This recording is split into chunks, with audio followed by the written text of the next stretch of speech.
दा जोंहा फैगौ 49थि जा बोसोरसालिया ब्रह्म धोरोम आफादनि कनफारेन्स बे खुंनो थांनायाव जोंहा लाहार फाहार हिसाबै जों मोनथिनायाव डेलिगेट्सआ जोंना 4000सो फैगोन होननाय खोनादों आरो दा खबर मोननायाव मोनथिबावबाय आरो 4000 प्लास दा बे हिसाबै जोङो थानायखौ जोङो लाहार फाहार खालामबाय थानाय जानाय गासैबो आरो पेन्डेलखौ जोङो 4000 जिरायनो हानाय एसे गिदिर पेन्डेल जोङो अलरेडि खालामखादों आगोलनो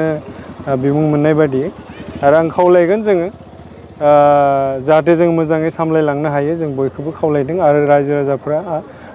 आइ बाबामोनखौबो जों जाहाथे मोजाङै सामलायलांना हरनो हायो मोजाङै सामलायहरनो हायो बेनि थाखाय जों लाहार फाहार खालामगासिनो मास मोनसेनिफ्राय जोङो माने खाबथिंगासिनो जेरैबो थांनानै बयखौबो लिंदों बयखौबो लाबोनो नाजादों दा बे बेलायाव जोंहा दिनै दासिम जोंहा माने पेन्डेलानो जा स्टेजआनो जा बा फ्लेग हस्टिंआनो जा डेलिगेटनि जायगायानो जा जोंहा दा 90% कमप्लिट जाबाय एनादार 10% दंबावो बेयो दा हरनि गेजेराव बेयो जोबगोन आरो बिदि जोंहा ब्रह्म समाजनि अनगायैबो जोङो आसामनि गिबि मन्थ्रि बिथां हिमन्त बिश्व शर्मा बिथांखौ जोङो गाहाय आलासि हिसाबै जों लेंहरदों बिथाङा जोंखौ फैगोन होननानै कनसेन्ट हरदोंमोन बेनिफ्राय जोंहा अपेन सेसनखौ बेखेवगोन जोंहा बिटिआरनि बिथां प्रमद बर' माने चिफ बिथां प्रमद बर'आ जोंनि अपेन सेसनखौ बेखेवगोन बेनि उनाव जों डिस्टिंगुइश गेस्ट हिसाबै दङ अशोक सिंहाल सार दङ अजन्ता अनेक बायदिखौबो जों लिंदों नन्दिता गार्लसा मेडाम दङ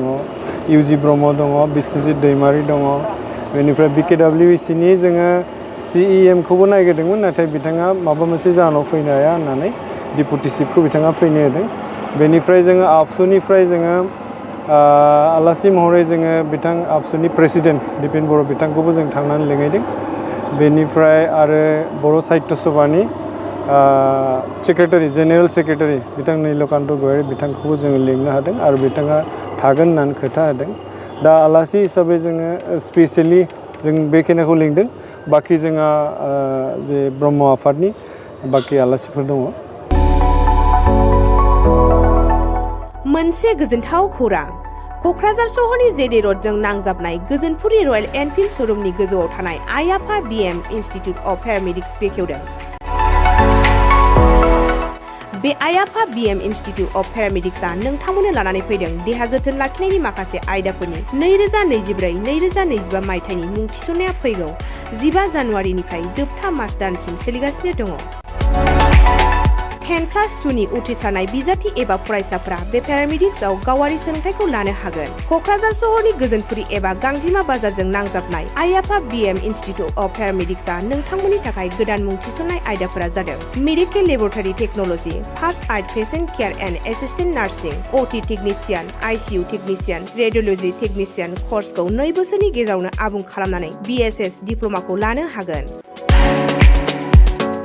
लोगोसे गासैबो डिप्ल'माखौ लानायनि उनाव सोरखारि साख्रि मोननायनि सुबिदाबो दङ जुदि नोंथांमोनहा बेफोर कर्सनि थाखाय गोदानै मुं थिसननो गोसो दङब्ला आइ आफा BM इन्स्टिट्युट अफ पेरामेडिक्सनि नैबे जानबुं नम्बर 9395899391 एबा 8638391746 आव थोंजों सुलाद लाहरनो हागोन